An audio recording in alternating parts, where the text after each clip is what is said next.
El ministerio Conéctate a Jesús y seminarios y tutorías físicas. Somos mucho más que cursos y clases privadas, virtuales o presenciales. Presentamos la serie Feliz para Siempre. En su cuarto segmento, la escuela sabática para nuevos creyentes y la historia denominacional. Y nuestra historia denominacional. Por ejemplo,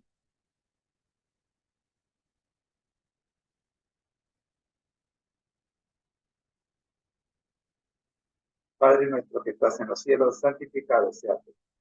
Amado Dios, un gran número de personas, gloria a Dios, han aceptado el mensaje adventista del séptimo día. Y este estilo de vida requiere, oh Padre Santo, una preparación adecuada para no caerse en el camino. Y si llegaran a caerse, poder levantarse en tu nombre. Por ello, Señor, se ha preparado una serie de lecciones que hemos llamado Guía de Escuela Sabática para Nuevos Creyentes. Y rogamos, oh Padre Santo, que en esta hora las personas puedan ser beneficiadas con esta que personalmente le llamo la leche materna. Porque cuando un recién nacido sale de la clínica, del hospital o en los brazos de su madre, no se le puede dar pescado, no se le puede dar arroz, no se le puede dar, hay que darle leche materna. Igualmente en la vida espiritual. Cuando una persona recién empieza a conocer lo que es el Evangelio de Cristo, necesita conocerlo de a poquito, de pequeñas porciones. Y esas porciones son la leche espiritual. La guía de escuela sabática para nuevos creyentes tiene ese propósito. Ese es el objetivo. Oramos, buen Dios, para que podamos cumplirlo. Porque sí. Amén. Estamos en el cuarto trimestre, ya el último, como decimos, estamos a punto de destetar a este bebé espiritual. Hemos estudiado 3 trimestres y ahora nos encontramos en el cuarto y último trimestre del año, del primer año de ese bebé espiritual, lección número 5. Este trimestre lo hemos titulado En marcha con Jesús, el poder de la misión, y la lección número 5 que estamos viendo es el ministerio profético. Acá estamos estudiando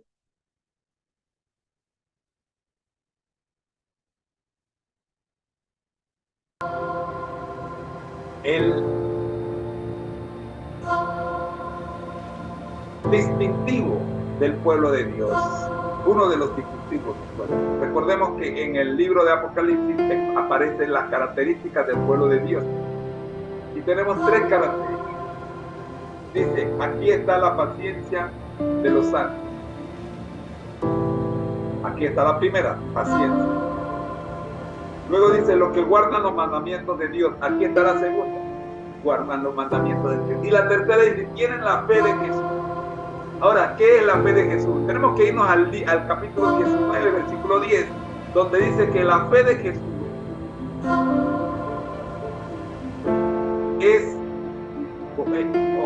conocido también como el testimonio de Jesús, es el espíritu de profecía. ¿Qué significa esto? Que la iglesia de Cristo debe tener profetas. ¿Y por qué? Porque la Biblia lo dice simplemente. La Biblia dice que el profeta, que el pueblo de Dios debe ser conducido por sus profetas. Segunda de Crónicas 20:20. Dice, habitantes de Judá y de Jerusalén, escúchenme, confíen en el Señor y serán librados, confíen en su profeta y tendrán éxito. Más claro no puede estar. El pueblo de Dios siempre ha sido y será conducido por sus profetas. En los momentos claves de la historia, el Señor ha suscitado hombres y mujeres que con su ministerio y sus mensajes han orientado a sus hijos para que en cada época hayan podido aplicar los principios del reino de los cielos de forma correcta y apropiada. Un pueblo que se dice ser pueblo de Dios no puede andar al garete, tiene que tener un líder espiritual, pero real, no solo en espíritu.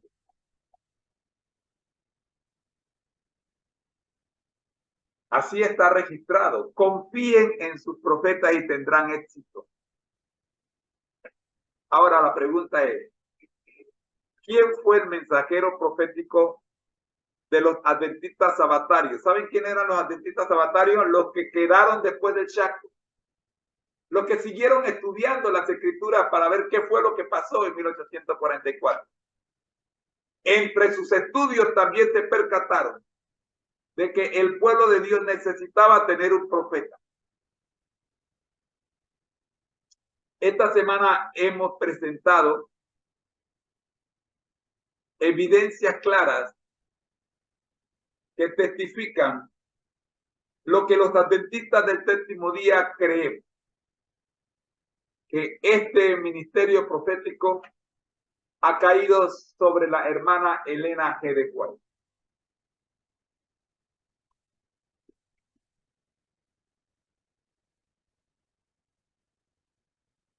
En los momentos claves de la historia de su pueblo, el Señor ha enviado profetas para revelar su voluntad, llamar al arrepentimiento y trazar el camino que se ha de seguir. El pequeño grupo de adventistas observadores del sábado recibió una gran ayuda por parte de Ellen G. White, conocida en el ámbito hispano como Elena G. de White. Elena recibió su primera visión en diciembre de 1844 cuando solo tenía 17 años. Hasta su muerte en 1915, había escrito más de 100,000 páginas repartidas entre 24 libros entonces en circulación y 2 manuscritos listos para ser publicados, más de 5,000 artículos y aproximadamente 200 tratados y folletos. Además, había más de 6,000 cartas y manuscritos que sumaban alrededor de 35,000 páginas. También 2,000 cartas, documentos, diarios y otros redactados a mano que al ser mecanografiados sumaron otras 15,000 páginas. Hoy, todo lo relevante de lo que ella escribió y durante su vida no se imprimió, se ha publicado en distintas recopilaciones. En lengua española se ha traducido ya prácticamente todo lo que de ella existe impreso en inglés. Todavía estoy esperando Spiritual Gift en español. Todavía falta, no lo he visto todavía.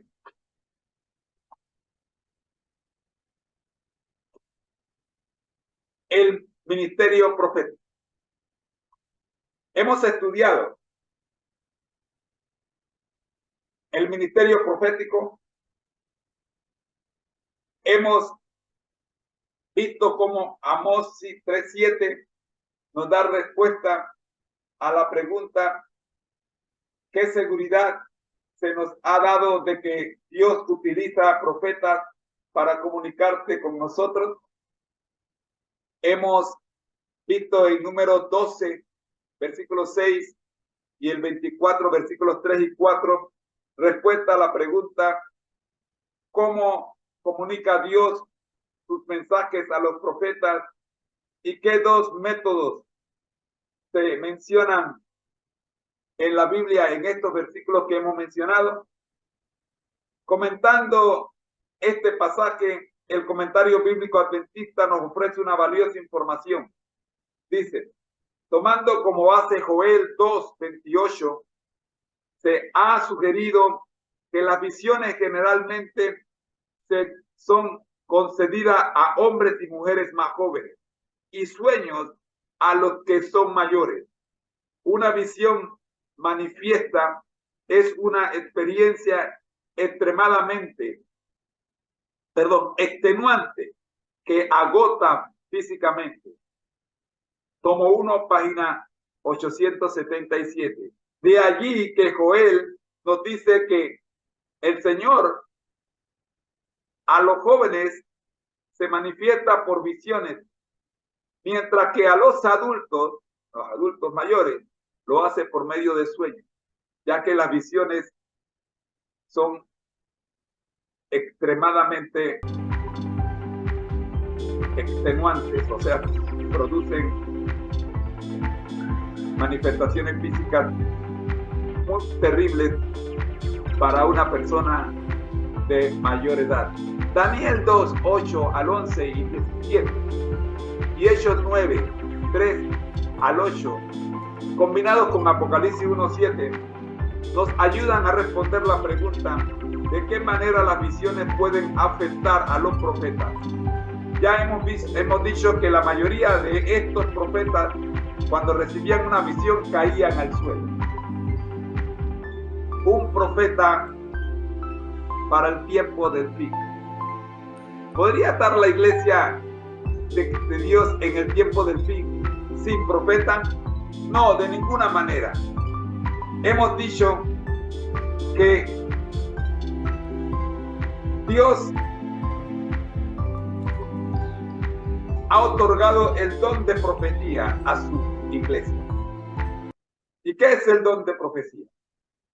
Uno de los dones del Espíritu Santo es la profecía.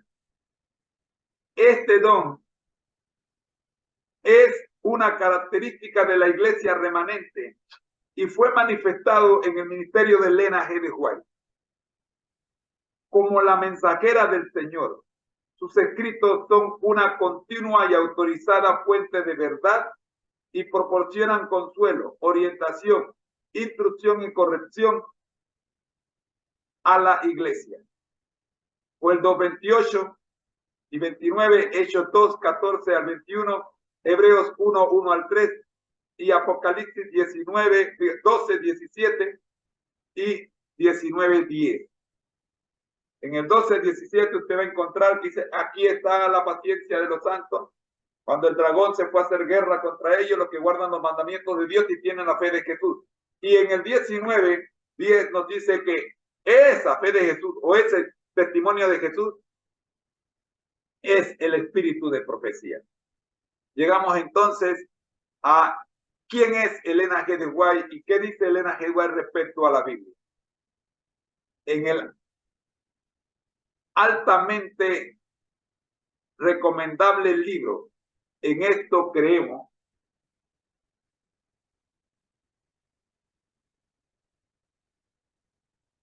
de donde hemos tomado las ideas que siguen, vemos que aunque Elena G. de White se consideraba una mensajera especial para el pueblo de Dios, era consciente de que sus escritos no constituían una adición al canon bíblico, ya que escribió, por mucho que uno progrese en la vida espiritual, escuche bien, nunca llegará al punto en que no necesite escudriñar diligentemente las escrituras, porque en ellas se hallan las advertencias de nuestra fe. Testimonios para la Iglesia, tomo 5, página 542. En la introducción de una de las obras más populares de Elena G. de White, El conflicto de los siglos, ella explicó que por medio de su palabra, Dios comunicó a los hombres el conocimiento necesario para la salvación, Las santas escrituras deben ser aceptadas como dotadas de autoridad absoluta y como revelación infalible de su voluntad. Constituyen la regla del carácter, nos revelan doctrinas y son la piedra de toque de la experiencia religiosa. Página 11 del libro El conflicto de los siglos. Y termina diciendo, en esta misma introducción indica que el canon de las escrituras quedó completado, o sea, quedó completo desde los inicios de la iglesia cristiana. Una vez cerrado el canon de las escrituras, el Espíritu Santo debía llevar adelante su obra de esclarecimiento. Página 12. Otra declaración que no deja duda sobre el papel prioritario de la vida en la vida de Elena G. de White es esta: la Biblia y solo la Biblia ha de ser nuestro credo. Mensaje Selecto, tomo 1, página, capítulo 75, página 487. Y para cerrar esta sección, según Elena G. de White, las Sagradas Escrituras constituyen una mina donde la gente puede descubrir la verdad de Dios y ser educada por el Señor. La verdadera educación la verdadera educación superior se obtiene estudiando y obedeciendo la palabra de Dios. Pero cuando la Biblia se deja de lado en beneficio de libros que no conducen a Dios ni al reino de los cielos, la educación adquirida es una perversión de su nombre, de ese nombre. Palabra de vida del Gran Maestro, capítulo 8, página 79. A los predicadores les aconsejo, Elena G. de White, no José Moreno, los testimonios de la hermana White no deben ser presentados en primera línea. La palabra de Dios es la norma infalible. Los testimonios no han de ocupar el lugar de la palabra. El libro Evangelismo, capítulo 8, página 190. Para ella, sus escritos eran una luz menor cuya función era dirigir a sus lectores a la luz mayor, que es la Biblia. Libro El Evangelismo, capítulo 8, la misma página 190. Mis hermanos,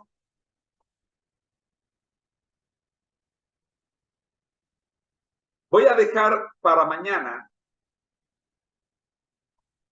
el papel de Elena G. de White. Y vamos a pasar a nuestro análisis de historia denominacional.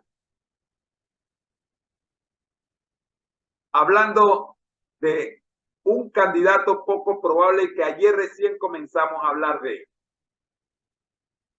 Me refiero a Guillermo Miller. Juan 3:3 nos dice, de cierto te digo que el que no naciere de nuevo no puede ver el reino de Dios. Ayer vimos el relato de cómo este jovencito en su temprana edad, nacido allá en 1792, tenía por costumbre burlarse de los predicadores, sobre todo de su tío y de su abuelo. Phelps, el abuelo, y el tío Eliú.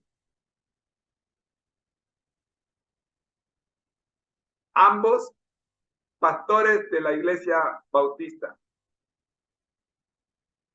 Dice que la imitación que el jovencito Miller hacía de las peculiaridades de cómo estos señores presentaban la palabra de Dios servía de espectáculo para sus amigos. Pero Miller no siempre había sido así. En su temprana edad, en su manual, en su diario registra que él había aprendido a orarle a Dios. Por lo tanto, Proverbios 22:6 se cumple.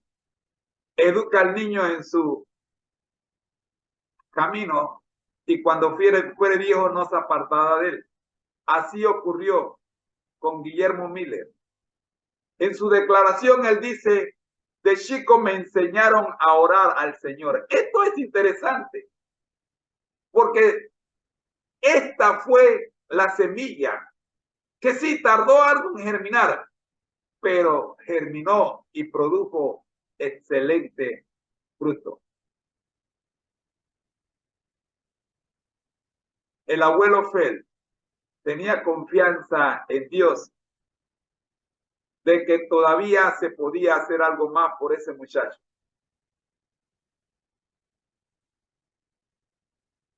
Fel nunca dejó de orar por sus hijos y sus nietos. Aquí hay algo importante para quienes vivimos en el siglo XXI. Hermano, hermana que me escuchas, tienes un hijo que pareciera haberse descarriado.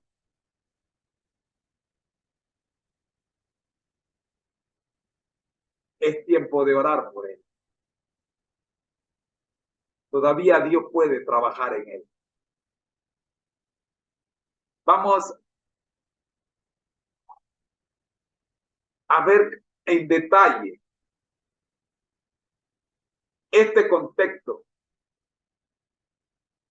del segundo gran despertar religioso,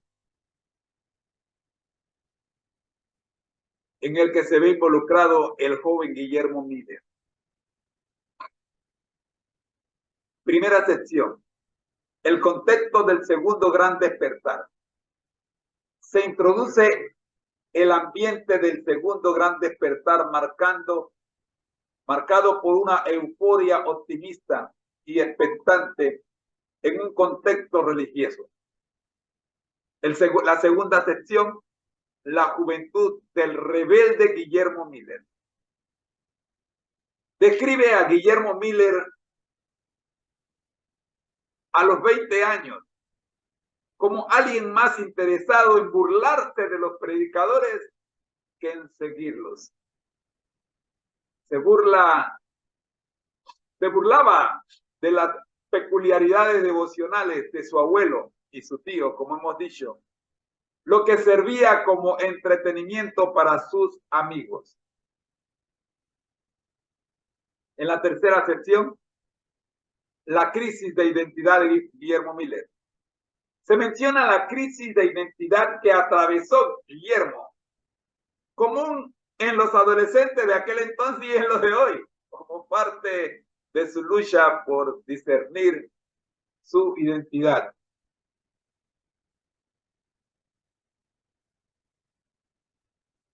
En contraposición a la de sus padres. ¿Cuándo será el día que los hijos estén de acuerdo con sus padres? Cuarta sección, cambios en la vida de Miller, de Guillermo Miller.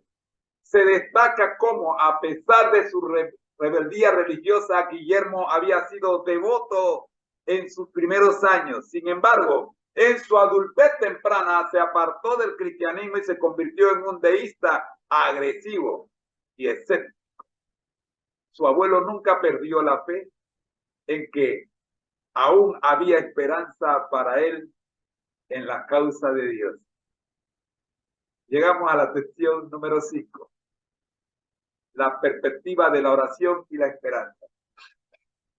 Describe la perspectiva del abuelo Félix en orar por Guillermo y su fe en que aún había posibilidades de cambio a pesar de la rebelión y el escepticismo de Guillermo. Cada sección de nuestro resumen de hoy muestra un aspecto clave en la vida de Guillermo Miller. Desde su juventud rebelde hasta los cambios en sus creencias religiosas, mostrando la persistencia y la esperanza de su abuelo a pesar de las circunstancias.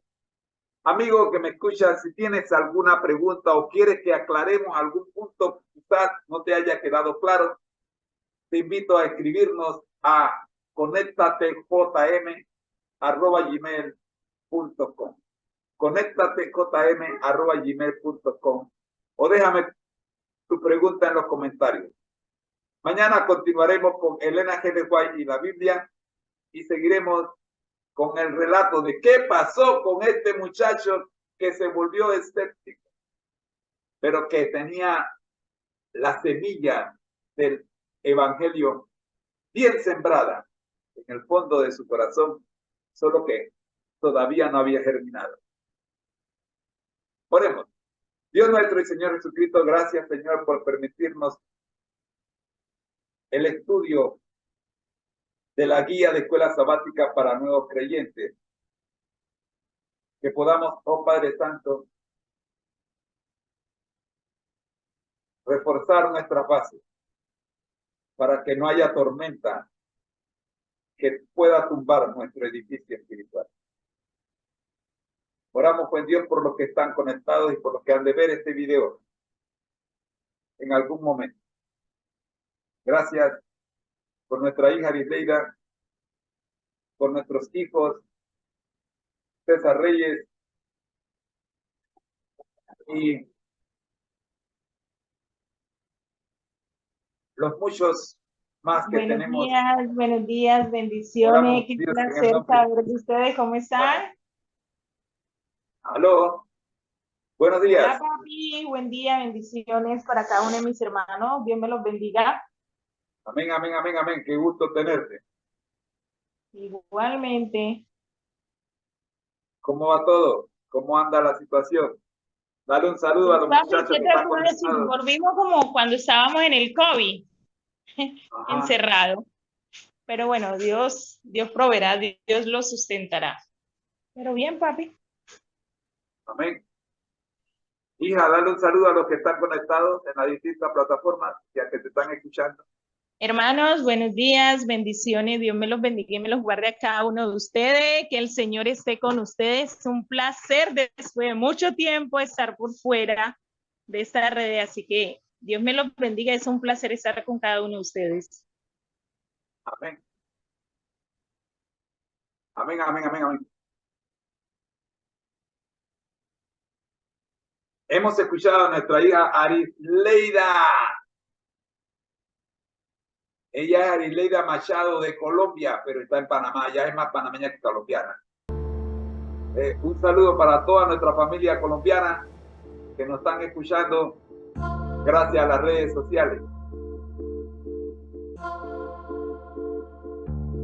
Amigos, así llegamos al final de este segmento de la escuela sabática para nuevos creyentes. Vamos a orar.